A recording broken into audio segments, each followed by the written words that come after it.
Scientists just looked inside the Doomsday Glacier in Antarctica for the first time in history, 1 kilometer down, camera in total darkness, and what they found should not be possible according to any existing model. Hidden caves, massive internal fractures, a glacier that is not melting from the outside, it is collapsing from within. If this cork pops, coastlines from Miami to Mumbai get redrawn. Permanently. And the timeline we have been given just got a lot more uncomfortable. Stay until the end, because what that camera found changes everything. If this has you unsettled, hit subscribe so you do not miss what comes next, because this story is far from over. Drop a comment telling me where you are watching from and how far above sea level you are. Suddenly feels relevant, right? And if you think more people need to hear what that camera found inside the Doomsday Glacier, share this one. You are the reason the Skylab can keep going. And trust me, we are going to keep following this one very closely. The first thing you need to understand before we go any further is that this is not a melting story. Because everything you have heard about Thwaites Glacier, every headline, every documentary, every alarming projection has been built on an assumption that just got quietly shattered by a camera on the end of a very long cable going somewhere no camera has ever gone before. We have been thinking about this glacier the wrong way, and the people who study it for a living have now seen something that forces them to rethink not just Thwaites, but the entire framework they have been using to predict when and how fast this thing comes apart. So let us talk about what actually happened. In a research operation run jointly by the British Antarctic Survey and the Korea Polar Research Institute, scientists did something that had never been attempted at this scale or in this location. They drilled a borehole approximately 3,300 feet, that is roughly 1 kilometer, straight down through the main trunk of Thwaites Glacier.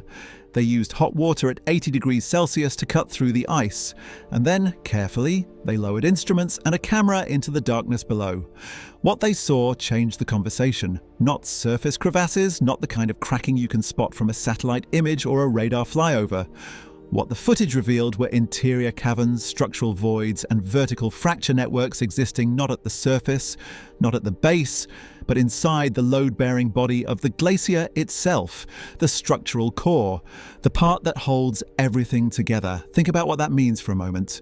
When we talk about glaciers collapsing, when scientists build their models and run their projections and generate those sea level estimates that get reported every few years with varying degrees of alarm, the assumptions baked into those models center on two things: surface rifts you can see, and basal melt you can measure by observing the ocean underneath. What they are generally not accounting for, what many predictive simulations have not parameterized, is the possibility that the ice is hollowing from the inside, developing a geometry of internal weakness that has no clear signature from above. This is not a melting story, this is a structural integrity story.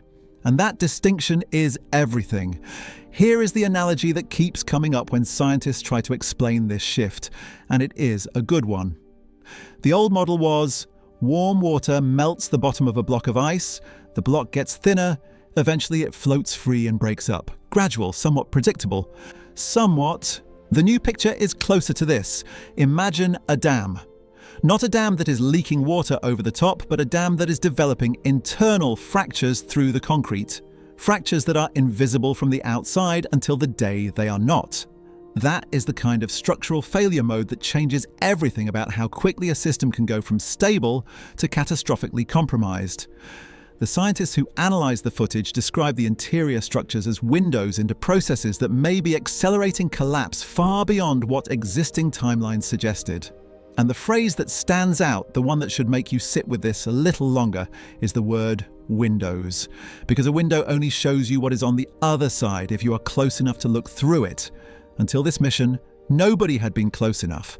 The borehole was the first time humanity actually pressed its face to the glass. And what stared back was a glacier that is not melting from the outside in. It is hollowing from the inside out.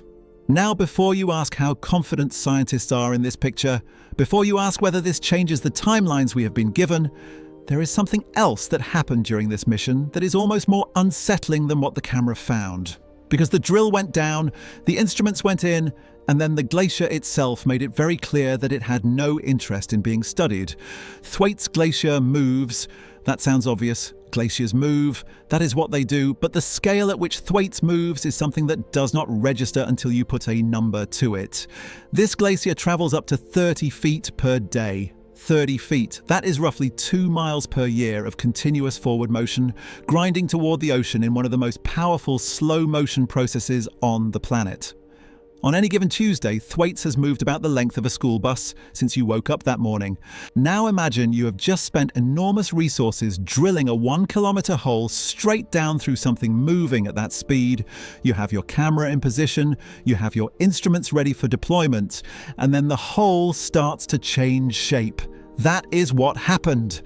The borehole, cut with precision through 1 kilometer of ice, began to warp. The glacier's own motion, that relentless, grinding 30 feet per day advance, began to close and deform the channel the scientists had created. Instruments intended to reach the base of the glacier, to sit in that critical zone where ocean meets ice and measure what the water is doing down there, became stuck before full deployment. A second drilling attempt was not possible. The window had closed, literally and physically, before the most important measurements could be taken. And here is where this stops being just a logistical frustration and starts being scientifically significant in its own right. When ice deforms, when a borehole drilled through it begins to warp and close, that is not just the glacier being inconvenient. Ice behaves in 2 different ways depending on the stress being applied to it. Under slow, sustained pressure, it flows plastically. It bends and deforms over time, the way putty does if you press it slowly. But when strain accumulates faster than the ice can redistribute it, when the stress exceeds the material threshold, ice fractures. It breaks. The 2 behaviors coexist inside the same glacier at the same time, in different zones under different conditions. The fact that the borehole warped as quickly as it did, quickly enough to trap instruments, quickly enough to prevent a second attempt, suggests something that scientists have been careful to label speculative but physically consistent. Internal strain rates inside Thwaites may be elevated. The ice may be deforming under stress levels higher than what standard models assign to this glacier at this time. There is a certain brutal irony in this that is worth sitting with. A team of scientists travelled to one of the most remote and hostile places on Earth, expending enormous logistical effort to measure the instability of this glacier.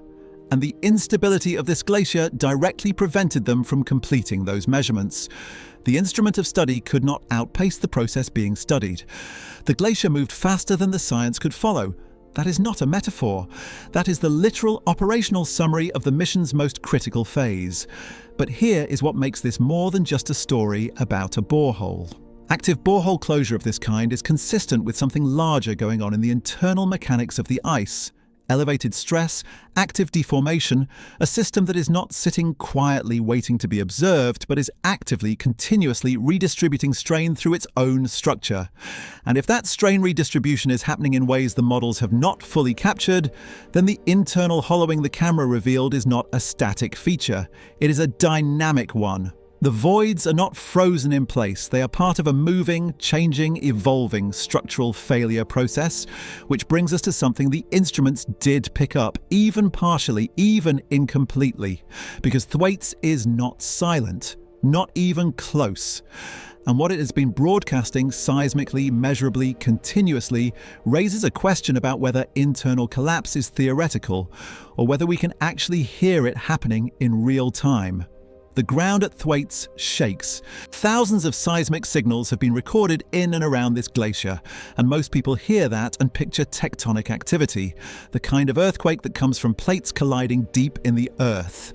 That is not what this is. What researchers are picking up are cryoseismic events, sometimes called icequakes, and the distinction matters enormously when you are trying to understand a glacier that is hollowing from the inside. Icequakes happen for specific mechanical reasons. When a fracture propagates, when a crack extends further through a body of ice, it releases energy as a seismic pulse. When ice slips along a basal interface, when one mass of ice slides against another or against bedrock below, that motion generates a detectable signal. When stress is redistributed through the structure of a glacier, when one part adjusts because another part has shifted or weakened, that redistribution has a seismic signature. Scientists have documented correlations between rift growth at Thwaites and bursts of cryoseismic activity, which is exactly what you would expect if expanding fractures are part of the structural process.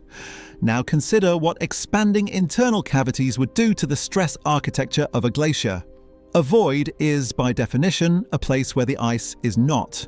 The ice surrounding that void has to carry the mechanical load that the missing material no longer supports.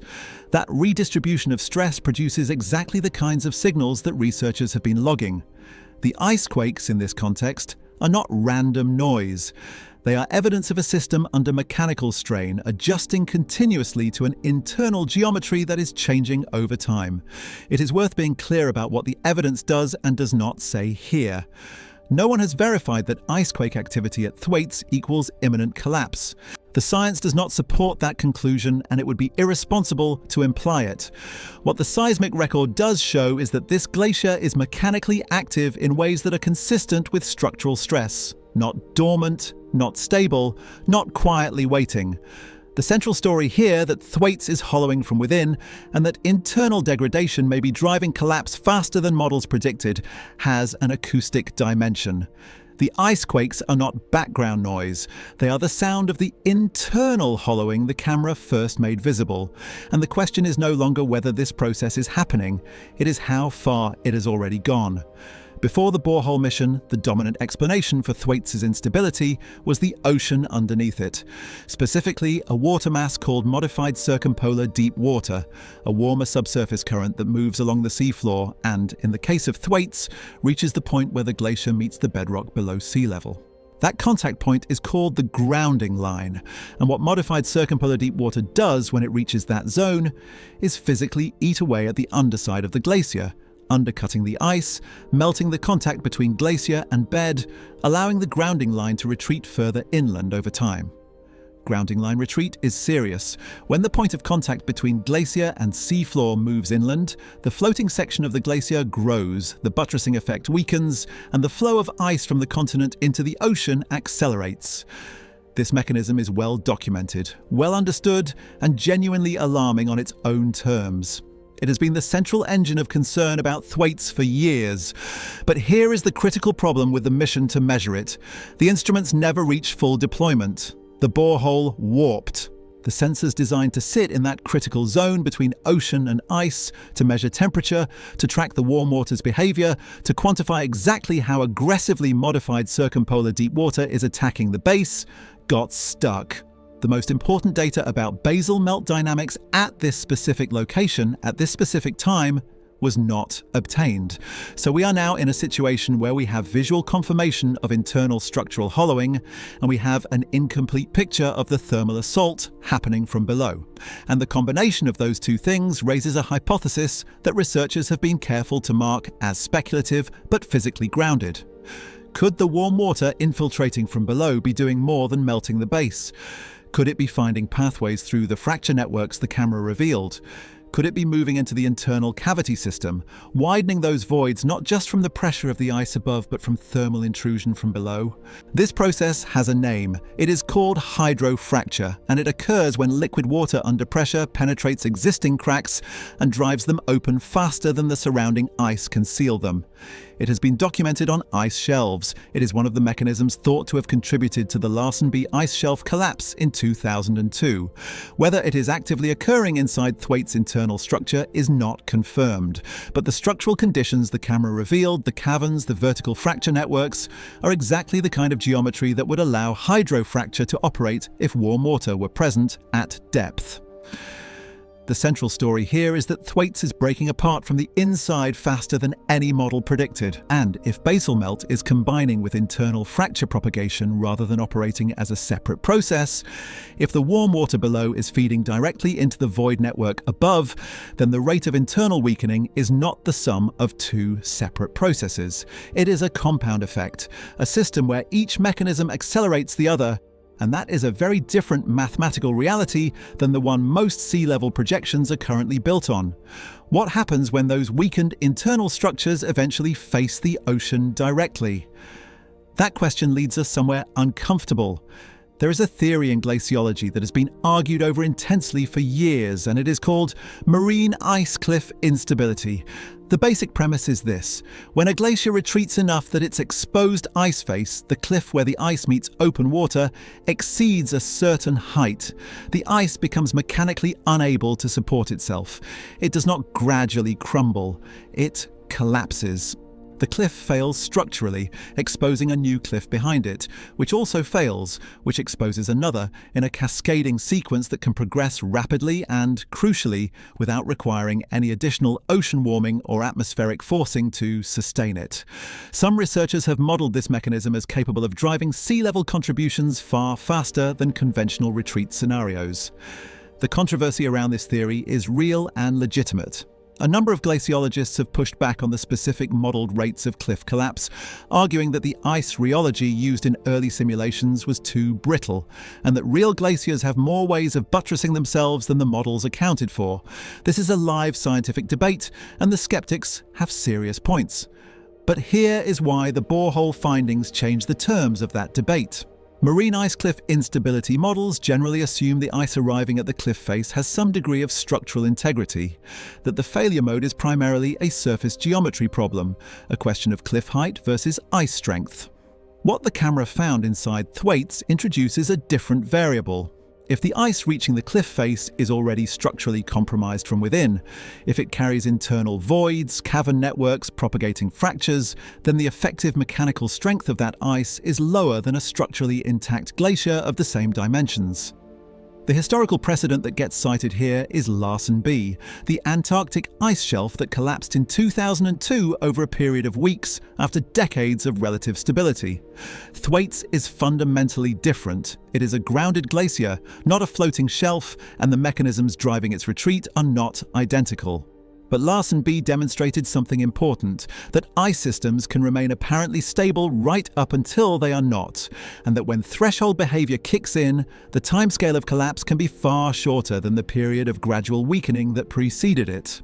The internal hollowing the camera revealed is potentially the hidden variable that closes the gap between skeptical and alarming models of cliff instability. It is not confirmation that rapid collapse is imminent. It is confirmation that the structural state of the ice arriving at that cliff face may be weaker than anyone assumed. And that changes what happens when this cork gets exposed to open water. Thwaites Glacier gets called a champagne cork. You have probably heard this framing before, the idea that Thwaites is a plug holding back the broader West Antarctic Ice Sheet, and that if it goes, what comes after it is far more catastrophic than Thwaites alone. It is a useful analogy. But like most analogies, it is incomplete in a way that actually undersells the problem. A cork is passive. It sits in the bottle. It doesn't have a retrograde bed slope, a grounding line that is retreating over terrain that gets deeper as it goes further inland, and an internal fracture network that is expanding while we debate what to do about it. Thwaites is not just a plug. It is a structural node in a larger interconnected system, a buttressing element whose stability influences the flow dynamics of the glaciers behind it and beside it. The concept that describes this is marine ice sheet instability. The mechanism works like this. Beneath Thwaites, the bed, the rock on which the glacier sits, does not slope gently down toward the sea. In large portions of the region, it slopes in the opposite direction, downward as you move inland, away from the ocean. This is called a retrograde bed slope, and it creates a feedback loop that is deeply counterintuitive. As the grounding line retreats inland, it moves onto deeper terrain. Deeper terrain means taller ice at the contact point. Taller ice means more exposure to warm ocean water. More warm water means faster melt. Faster melt means the grounding line retreats further inland onto even deeper terrain. The system accelerates itself without any additional external forcing. That is the cork analogy's missing dimension. It is not a static plug. It is a plug sitting in a bottle, where the neck of the bottle gets wider the further in you push it. Once retreat begins past certain thresholds, the physics drive further retreat regardless of what the climate does in the short term. Pine Island Glacier, the other major fast-moving glacier in West Antarctica, sits in the same regional system. grounding line changes at Thwaites have implications for the flow dynamics of neighbouring ice bodies. If Thwaites' internal structural deterioration is already as advanced as the borehole footage suggests, the timeline for when this feedback loop engages may be shorter than the models built on surface observation alone have been indicating. The sea level numbers that appear in discussions of Thwaites tend to range from roughly 2 feet to over 10 feet, over various timeframes depending on which glaciers destabilize and at what pace. Miami, South Florida broadly, coastal Bangladesh, Mumbai, Shanghai, these are not abstract future problems. They are investment-grade risks that the insurance industry is already beginning to price, that municipal bond markets are starting to factor, that infrastructure planning in coastal megacities has to account for. The precise number matters. The difference between 2 feet and 10 feet is the difference between managed adaptation and civilizational displacement of populations measured in the hundreds of millions. And the factor that determines where on that range the actual outcome lands, the factor that the models have been missing, is whether the internal structural collapse is already further along than we knew. Which brings us to a question that keeps surfacing in this story, the one the borehole was sent to answer and did not quite get to ask. What is the actual timeline? When most people imagine a glacier collapsing, they imagine a line on a graph trending slowly downward. A gradual acceleration, decade by decade, giving coastal cities and climate planners time to see what is coming and respond accordingly. It is an intuitive model because it mirrors how most slow-moving natural processes work, continuously, proportionally, with rate of change roughly matching the rate of forcing applied. This is the assumption embedded in most public-facing sea-level projections, and it is an assumption the borehole findings put under serious pressure. Structural systems do not fail linearly. Engineers know this intimately.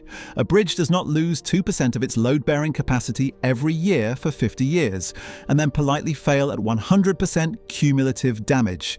It sustains what looks like stable degradation for an extended period. And then, when a crack has propagated to a critical length, when an internal fracture network has connected enough voids to compromise the load path, it fails suddenly, disproportionately to the most recent increment of stress applied. The failure is non-linear because the damage accumulation is non-linear. The crack propagates slowly for a long time and then all at once. The internal cavity network the camera revealed inside Thwaites is, in structural engineering terms, directly analogous to crack propagation inside load-bearing material. Voids reduce the effective cross-section of ice carrying compressive and tensile loads. Fracture networks provide pathways for stress concentration. When enough of the internal structure is compromised, the mechanical threshold for rapid failure drops, not gradually, but at a rate that depends on how quickly that internal network is connecting and expanding. Larsen B is the reference point that comes up in every conversation about threshold behavior in Antarctic ice. In 2002, after what appeared to be a period of slow surface deterioration, 3,100 square miles of ice shelf disintegrated over approximately 6 weeks. 6 weeks. Decades of gradual weakening followed by weeks of catastrophic failure. It is not a perfect analogy for Thwaites. Larsen B was a floating ice shelf, not a grounded marine glacier, and the mechanisms differ in important ways. But the behavioral pattern is what matters here: apparent stability, internal progressive damage, sudden threshold crossing. If the internal void networks inside Thwaites are already substantially developed, and the footage suggests they are more developed than the models assumed, then the question of when threshold behavior kicks in is not determined by what happens next year or even next decade at the surface. It may be determined by how far the internal fracture geometry has already progressed. A system can look relatively stable from the outside long after the structural threshold has been crossed internally. And we have one camera's worth of data from one borehole about what the inside of this glacier actually looks like. Here is what that means practically. If non-linear failure is possible, not certain, not inevitable, but physically consistent with what the borehole revealed, then the probability distribution around collapse timelines needs to be much wider on the short end than current projections show. The most likely scenario may still be gradual. But the range of possible scenarios now includes abrupt structural failure as a physically plausible outcome, not a science fiction edge case. What would narrow that uncertainty? What data would actually tell us how far the internal deterioration has gone and how close to a mechanical threshold this glacier is? that is where the story gets genuinely uncomfortable. Here is the honest accounting of what the mission did not obtain. The instrument array designed to measure ocean conditions at the base of the glacier, the sensors intended to sit in the critical interface zone where warm water meets ice, never reached their target depth. The borehole closed before full deployment, which means that what should have been the mission's primary dataset, the continuous time series measurements of subglacial ocean temperature and current behavior at this specific location, doesn't exist. We do not have it. We also do not have a complete map of the internal cavern network the camera revealed. One borehole gives you one vertical transect through approximately one location in a glacier that covers roughly 60,000 square miles. The camera saw caverns. It saw fractures. It showed us that internal voids exist in the load-bearing trunk of this glacier. What it cannot tell us is how laterally extensive that network is, whether the same features repeat across the full width and length of the glacier, whether the caverns are isolated pockets or a connected system. We do not have that picture. Satellites are extraordinarily useful for monitoring surface changes, velocity, elevation loss, calving events, surface temperature. Ice-penetrating radar provides structural information about the ice below, but it reads geometry indirectly, through signal reflection, with resolution limitations and interpretation uncertainties. It is not the same as a camera inside the ice. Direct interior imaging of this glacier remains minimal. Almost everything we know about what is happening inside Thwaites, we have inferred from the outside, and the one time we looked directly inside, we found things the inferences had missed. It is worth being explicit about something. There is no evidence of data suppression here. The researchers involved in this mission were transparent about what the borehole achieved and what it failed to achieve. The scientific community's reporting on this mission acknowledged the instrument deployment failure openly. This is not a cover-up story. This is an underfunding and operational difficulty story, which in some ways is more unsettling because it means the gap in our knowledge is not the result of concealment, but of the genuine, expensive difficulty of doing science inside one of the most physically hostile environments on the planet. But here is what the absence of that data means for the central story. We have visual confirmation that internal hollowing is real and more advanced than models assumed. We do not know how much more advanced. We do not know the growth rate of the cavern network. We do not have a complete thermal picture of what the warm water below is doing to the fracture geometry, which means our best current estimates of how far internal structural collapse has progressed are built on incomplete information, and the direction of the error, given that the borehole found more than expected, is very likely toward underestimation. The glacier is further gone than we thought. How much further? That is the question that the data we did not get would have started to answer. The numbers get cited often enough that they can start to feel abstract, so here is the concrete version. If Thwaites Glacier fully destabilizes and the adjacent ice it currently buttresses follows, the potential sea level contribution from that regional system alone is estimated somewhere between 8 and 13 feet, depending on which ice bodies destabilize and over what time frame. Not tomorrow, not in a decade. The scientific consensus is that this unfolds over a period of decades to centuries, with timing highly sensitive to how quickly the internal structural failure and the grounding line retreat interact with each other. But that range, 8 to 13 feet, eliminates large portions of Miami-Dade County, coastal Bangladesh, major sections of the Dutch coast, parts of Shanghai, low-lying Pacific Island nations, and puts Mumbai and other Indian coastal megacities under regular inundation pressure. The insurance market has already begun pricing this into underwriting models for coastal infrastructure. Municipal bond markets in South Florida have begun factoring accelerated sea level timelines into long-term debt analysis. This is not a distant theoretical concern. It is already a present financial reality.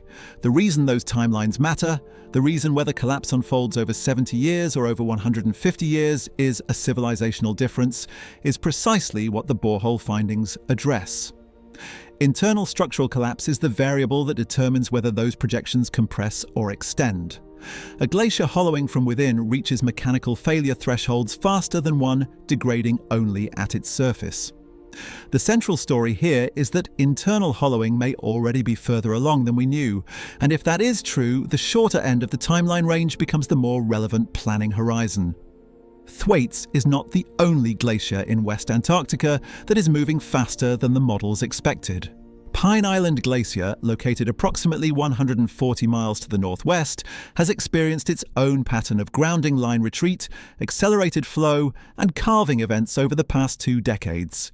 It is part of the same regional ice sheet system as Thwaites. They share a common drainage basin geometry and are subject to the same ocean current patterns driving warm water intrusion at the grounding line. What happens at one of these glaciers is not independent of what happens at the other. Their dynamics are coupled. Researchers studying the broader West Antarctic region have documented grounding line retreat trends across multiple glacier systems, not just Thwaites and Pine Island. The pattern of retreat is not identical in every case, but the directional trend is consistent.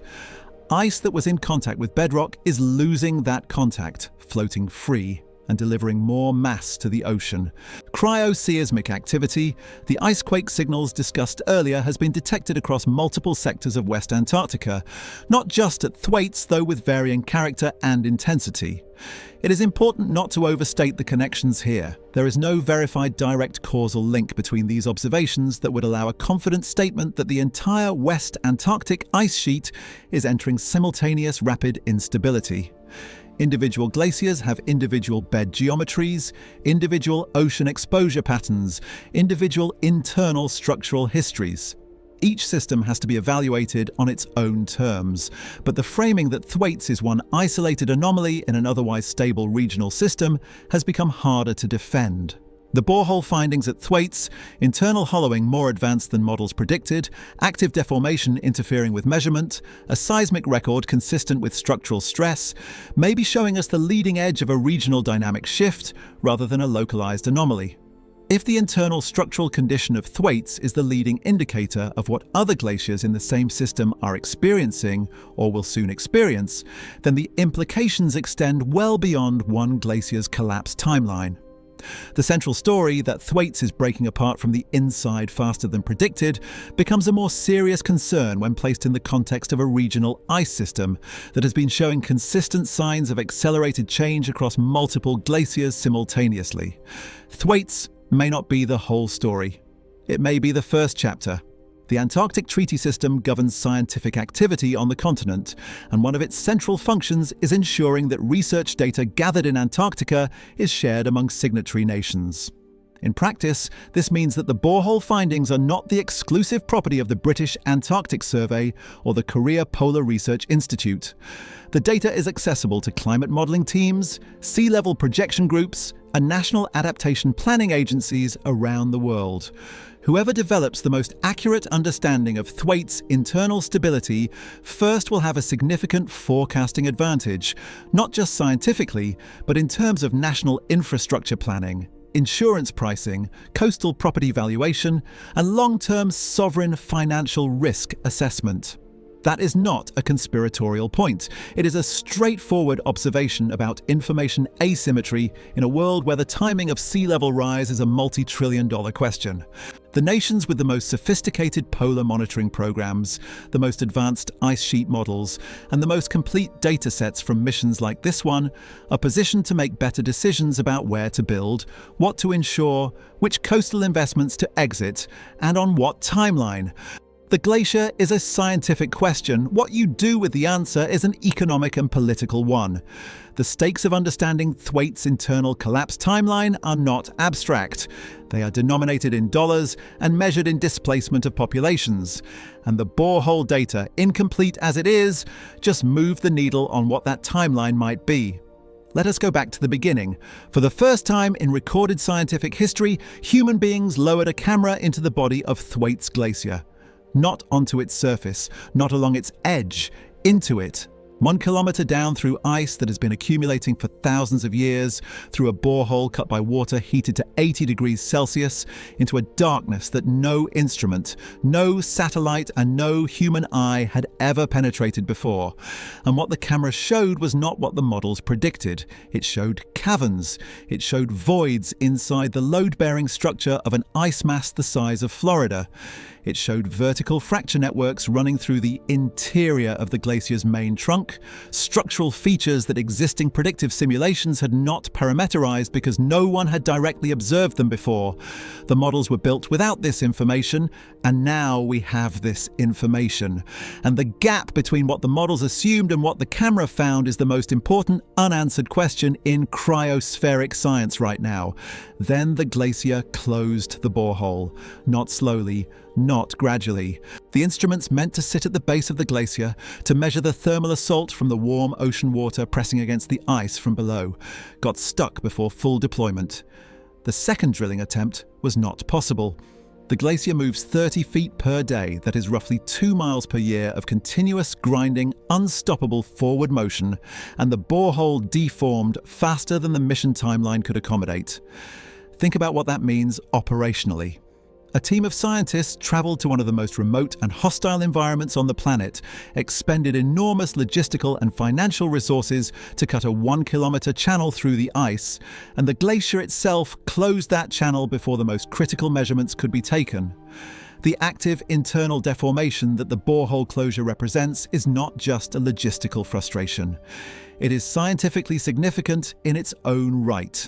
It is consistent with elevated strain rates inside the ice, consistent with a system that is not passively waiting for the ocean to eat it from below, but is already actively undergoing structural failure from within. And while all of this was happening, the seismometers were recording. Thousands of cryoseismic events, icequakes, logged continuously at Thwaites, consistent with fracture propagation, stress redistribution, the acoustic signature of a large body of ice adjusting continuously to an internal geometry that is changing. When a fracture extends further through a body of ice, it releases energy as a seismic pulse. When stress is redistributed through a structure because one part of it has shifted or weakened, that redistribution has a detectable signature. The seismometers were picking up the sound of internal structural adjustment in real time while the camera was showing us what that adjustment looked like visually. The icequakes are not incidental data. They are not background noise from a restless continent. They are the ongoing broadcast of a structural process that the camera made visible for one brief, incomplete window of observation. The glacier has been broadcasting this signal for years. We just did not fully understand what we were hearing until the camera showed us what was producing it. So here is what we do not know, stated plainly without softening. We do not know how laterally extensive the internal cavity network is. One borehole gives you one vertical transect through one location in a glacier that covers roughly 60,000 square miles. The camera saw caverns and fractures in one place. Whether that geometry repeats across the full width and length of the glacier, whether the internal void network is localized or connected across the entire structure, is not something one borehole can answer. We do not know how quickly the voids are growing. We have a snapshot, not a time series. We do not know the complete thermal picture of what the warm water below is doing to the fracture geometry, because the instruments never reach the base. The most important dataset the mission was designed to collect, continuous measurements of ocean temperature in the critical zone where warm water meets ice, does not exist. We do not know the mechanical threshold at which enough of the internal structure has been compromised that non-linear failure becomes the dominant mode of behavior. We do not know whether the internal hollowing at Thwaites reflects a regional pattern playing out across the West Antarctic Ice Sheet, or a localized condition specific to this glacier. And we do not know how much the existing sea level timelines need to be revised to account for what the camera found. The honest answer to most of the questions that matter most is, we do not know yet. But here is what we do know. We know that the ice is hollowing from within. We know that internal degradation was more advanced than models predicted before this mission occurred, because if the models had predicted it accurately, finding it would not have been a surprise. We know that the glacier's own motion interfered with the effort to measure it, which is itself evidence of how dynamically active the internal deformation process already is. We know that it is producing seismic signals consistent with active structural stress at a scale and frequency that speaks to a system under continuous mechanical strain. We know that the basal melt mechanism, the warm ocean water assaulting the glacier from below, may be interacting with the internal fracture network in ways that compound the weakening rather than operating as a separate, independent process. warm water, finding pathways into existing fractures. Hydrofracture driving voids open faster than the ice above can compensate. Two mechanisms feeding each other rather than operating in parallel. We know that if structural failure precedes cliff exposure, the effective threshold for rapid non-linear collapse is lower than current models assume. And we know that the borehole that was supposed to tell us how much time is left warped shut before it could answer. We know that this is not a melting story. It never was. Every frame of that camera footage, every warped instrument, every seismic signal recorded by those sensors tells the same story. Thwaites is not losing surface ice in a slow, measurable, linear progression that gives coastal planners and infrastructure managers time to adapt on a rational schedule. It is losing structural coherence. It is becoming a different kind of object, not a stable block of ice gradually thinning at its edges, but a load-bearing structure developing internal fractures at a rate and in a geometry that the people who study it for a living have never been able to fully observe until now. The difference between those two descriptions is not semantic. It is the difference between a predictable process and a threshold process. Between a line on a graph and a cliff edge that nobody can see from the surface. The cracks are inside the cork. The cork is moving 30 feet every single day toward the ocean. And the borehole that was supposed to tell us how much time is left warped shut before it could answer that question. We are watching, as best we can with the tools we have, a structural failure process that may already be past the point of reversal.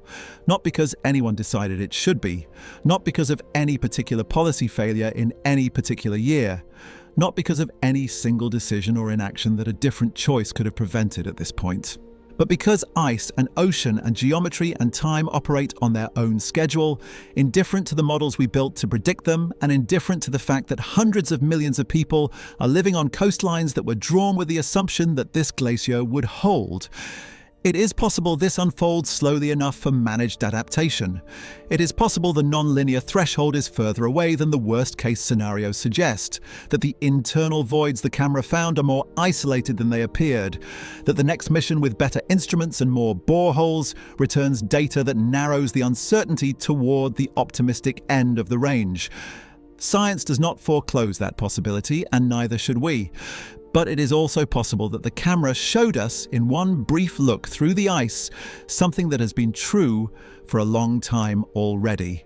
That the glacier is further gone than we knew, that the hollowing started earlier than the models assumed, that the timeline is not as long as we thought, and that the projections built on surface observation alone have been systematically underestimating the internal structural condition of the most consequential body of ice on the planet.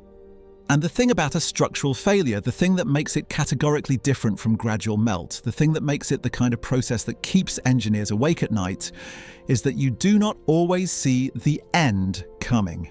You see the cracks accumulating, you see the stress signals, you see the deformation interfering with the instruments you sent to measure it. And then, at a moment determined entirely by physics rather than by calendar or by model or by the timeline any human institution found convenient to plan around, you see the failure. The camera showed us the cracks.